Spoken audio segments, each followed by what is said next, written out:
কৃষক কৃষি তার উন্নয়ন সব নিয়ে আমাদের এই আয়োজন। বাংলার কৃষি, বাংলার কৃষি, বাংলার কৃষি।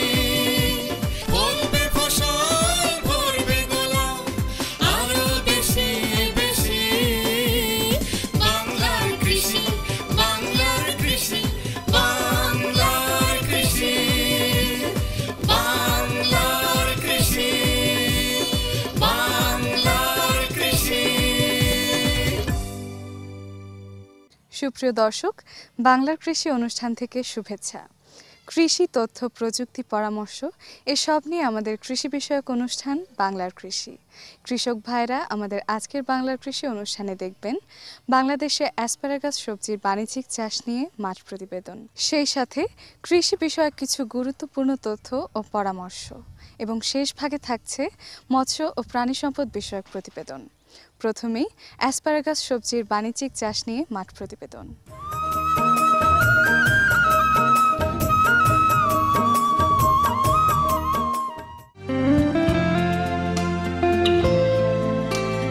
অ্যাসপারাগাস লিলি গোত্রের বহু বর্ষজীবী গুল্ম জাতীয় উদ্ভিদ। আমাদের দেশে এর ব্যবহার নতুন হলেও ইউরোপ, আমেরিকা সহ জাপান, চীন ও কোরিয়ায় বহুল ব্যবহৃত সবজি। বাংলাদেশে অ্যাসপারাগাস খুব নতুন একটি ফসল। আসলে আমরা এটা শতমূলী হিসেবে জানি। শতমূলী হচ্ছে মূলটা, যেটা আমাদের অনেক মেডিসিনাল ভ্যালুজ বহন করে এবং এটা বিভিন্ন রকমের রোগ প্রশমনের কাজগুলো করে থাকে।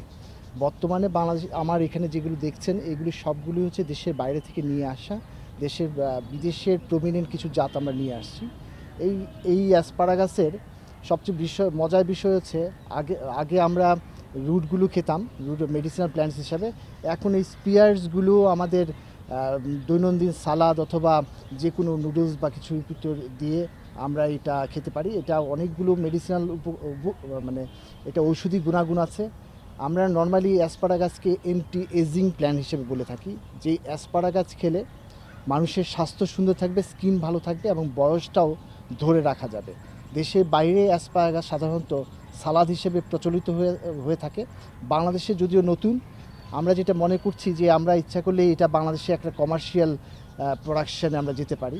কারণ হচ্ছে বাংলাদেশের যে আবহাওয়া আছে, সেই আবহাওয়ায় অ্যাসপারাগাস খুব সুন্দর হয়ে থাকে। আপনারা দেখছেন সবুজ হয়ে আছে, এবং বাংলাদেশের আমার এই গাছগুলোতে দেখবেন যে প্রচুর পরিমাণে সিড প্রোডাকশনও হচ্ছে।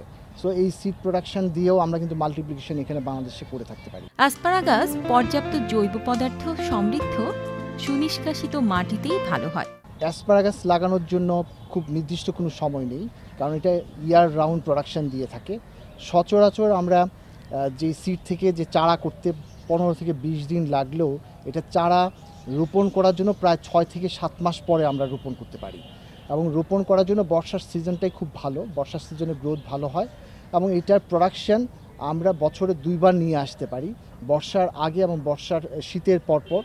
আমরা যদি গাছগুলোকে কেটে দেওয়ার ফলে যে এখান থেকে গাছের গোড়া থেকে যে স্পিয়ার্সগুলো বের হয়, সেই স্পিয়ার্সগুলোই আমরা খেয়ে থাকি।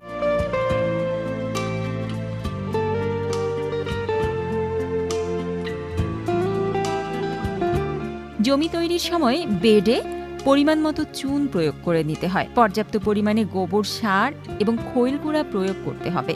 মার্চ মাসের দিকে পেয়ার্স বের হতে শুরু করলে এবং জুলাই মাসের শেষের দিকে বছরে 2 বার প্রতিবার হেক্টর প্রতি 100 কেজি সার মাটির উপরিভাগে ছিটিয়ে হালকা করে মাটির সাথে মিশিয়ে দিতে হবে।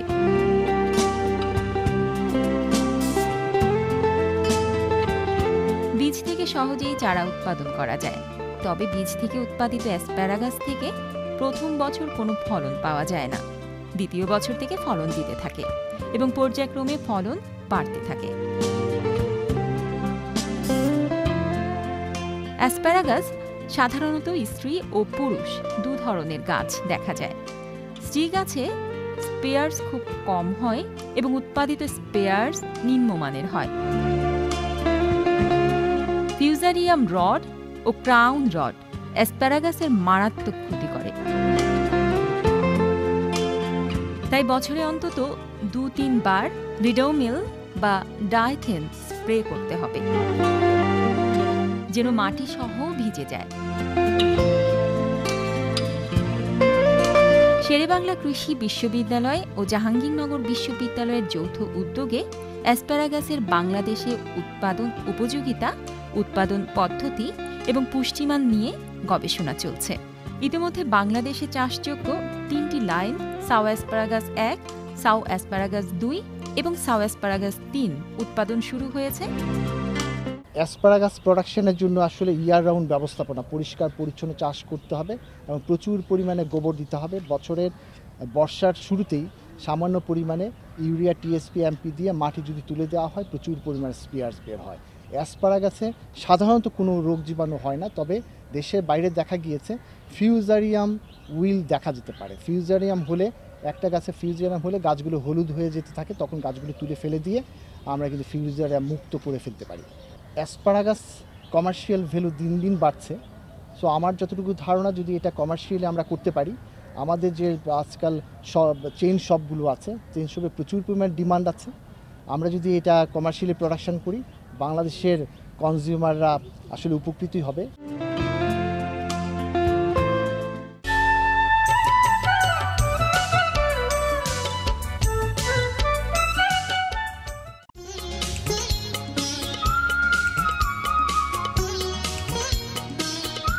সাম্প্রতিক বছরে দেশের নরসিংদী জেলায় কলেম্বো লেবু নামে একটি লেবুর চাষাবাদ ব্যাপকভাবে শুরু হয়েছে।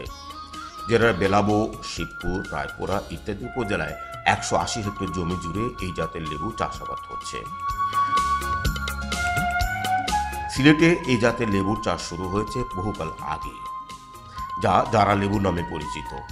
উল্লেখ্য, সিলেটের জারা লেবু যুক্তরাজ্য সহ ইউরোপীয় দেশসমূহে অনেক আগে থেকেই রপ্তানি হচ্ছে। কৃষি বিজ্ঞানীদের মতে সিলেট অঞ্চলে এই জাতের লেবু আকারে একটু বড় হয় এবং মাটির গুণাগুণের কারণেই নরসিংদী অঞ্চলে এই লেবুর আকার কিছুটা ছোট।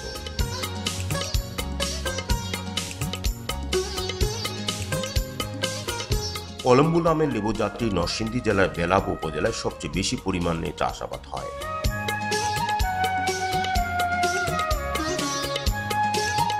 বেলাবো উপজেলায় প্রায় 55 হেক্টর জমিতে বছরে 2000 মেট্রিক টন কলম্বো লেবু উৎপাদিত হয়, যার প্রায় শতভাগই বিদেশে রপ্তানি করা হচ্ছে। উপজেলায় এই লেবুর চাষ আরও ব্যাপক সম্প্রসারণে কৃষি সম্প্রসারণ অধিদপ্তর নানা রকম কর্মকাণ্ড পরিচালনা করছে। সম্প্রসারণ কর্মসূচির আওতায় বেলাবো উপজেলায় চলতি বছর 70টি লেবু প্রদর্শনী প্লট স্থাপন করা হয়েছে, যেখানে লেবু চাষে উন্নত ব্যবস্থাপনা এবং রপ্তানিযোগ্য লেবুর ক্যান্সার প্রতিরোধে চারা রোপণের দূরত্ব, সার ব্যবস্থাপনা ইত্যাদির উপর গুরুত্ব দেওয়া হয়েছে। কলম্বো লেবু জাতের বৈশিষ্ট্য হচ্ছে 1 বছরের কলম বা চারাতেই লেবু ধরতে শুরু করে এবং সারা বছর উৎপাদিত হয়। প্রতি গাছ থেকে অন্তত 400 থেকে 450টি লেবু পাওয়া যায়। সাধারণত এই সময় লেবুতে যে সমস্যাটা হলো লিফ মাইনার এবং লেমন বাটারফ্লাই। ধরুন এই লেবু বাগানের ক্ষেত্রে যেটা বলবো সেটা হচ্ছে এখানে লেমন বাটারফ্লাইয়ের অ্যাটাক হতে পারে এবং লিফ মাইনারের অ্যাটাক হতে পারে। লিফ মাইনারের ক্ষেত্রে আমরা যেটা বলি যে একতারা একটা ওষুধ আছে, সেটা যদি 1/2 গ্রাম পার লিটার আমরা পানিতে মিশিয়ে 2 থেকে 3 বার যদি স্প্রে করাতে বলি, 10 থেকে 15 দিন অন্তর এটা স্প্রে করবো, এতে লিফ মাইনার রোগটা দমন হয়ে যাবে। একই সাথে যদি আপনার লেমন বাটারফ্লাইয়ের অ্যাটাক হয়, সেক্ষেত্রে আমরা ডাইজিনন 60 ইসি দিতে বলবো, 2 ml পার লিটার হাত প্রয়োগ করবে 10 থেকে 12 দিন অন্তর।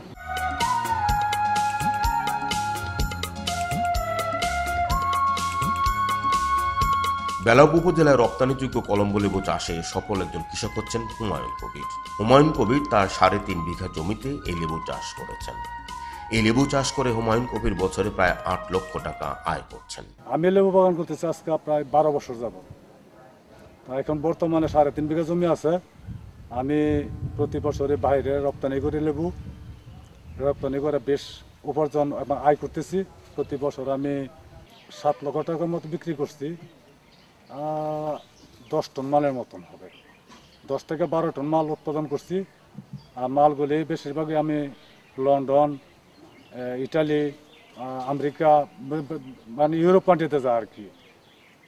রপ্তানি মালগুলি। দেশের এই সমস্ত কৃষি ফসল রপ্তানিতে কৃষি সম্প্রসারণ অধিদপ্তরের উদ্যোগে বিমানবন্দর এলাকায় গড়ে তোলা হয়েছে রপ্তানি মান নিয়ন্ত্রণ কেন্দ্র। এখানে লেবুর উন্নত প্যাকিং, সম্ভাব্য ক্যাঙ্কারযুক্ত লেবু অপসারণ ইত্যাদি নিরীক্ষা করা হয় এবং সরকারিভাবে রপ্তানির জন্য ছাড়পত্র দেওয়া হয়। বাংলার কৃষি, বাংলার কৃষি, বাংলার কৃষি। দেখছেন বাংলাদেশ টেলিভিশনের প্রতিদিনের কৃষি বিষয়ক অনুষ্ঠান বাংলার কৃষি। এ সময় আপনার মাঠ পর্যায়ে করণীয় সম্পর্কে আপনাদের জানাতেই আমাদের এই বাংলার কৃষি। সঙ্গেই থাকুন এবারে মৎস্য বিষয়ক প্রতিবেদন। এতে আজ থাকছে কোর্স পদ্ধতিতে হ্যাচারিতে তেলাপিয়ার পোনা উৎপাদন।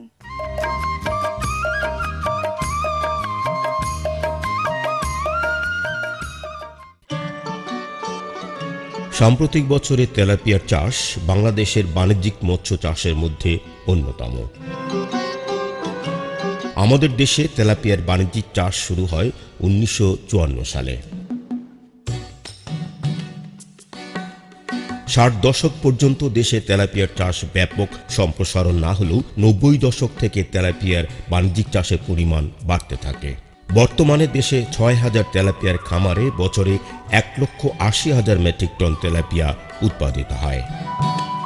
বাংলাদেশ মৎস্য গবেষণা প্রতিষ্ঠানের এক তথ্য অনুযায়ী বাণিজ্যিক তেলাপিয়া খামারের পাশাপাশি দেশে এই সময়ে 4 শতাধিক তেলাপিয়ার বাণিজ্যিক হ্যাচারি গড়ে উঠেছে।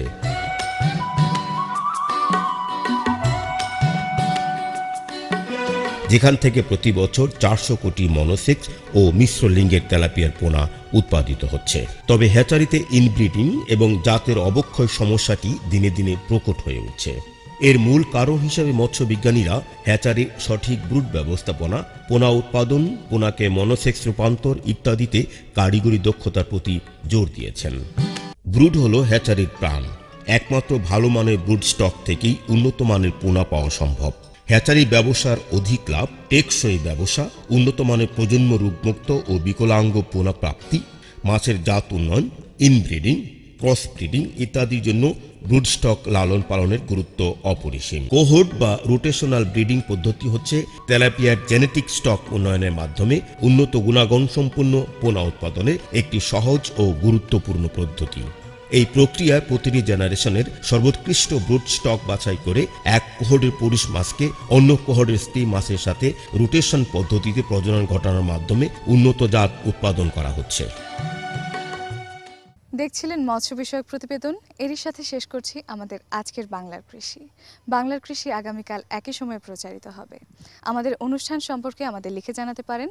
আমাদের লেখার ঠিকানা প্রযোজক বাংলার কৃষি, বাংলাদেশ টেলিভিশন ভবন, রামপুরা, ঢাকা। ইমেইলেও আমাদের লিখতে পারেন। আমাদের ইমেল আইডি banglarkrishi@ais.gov.pd।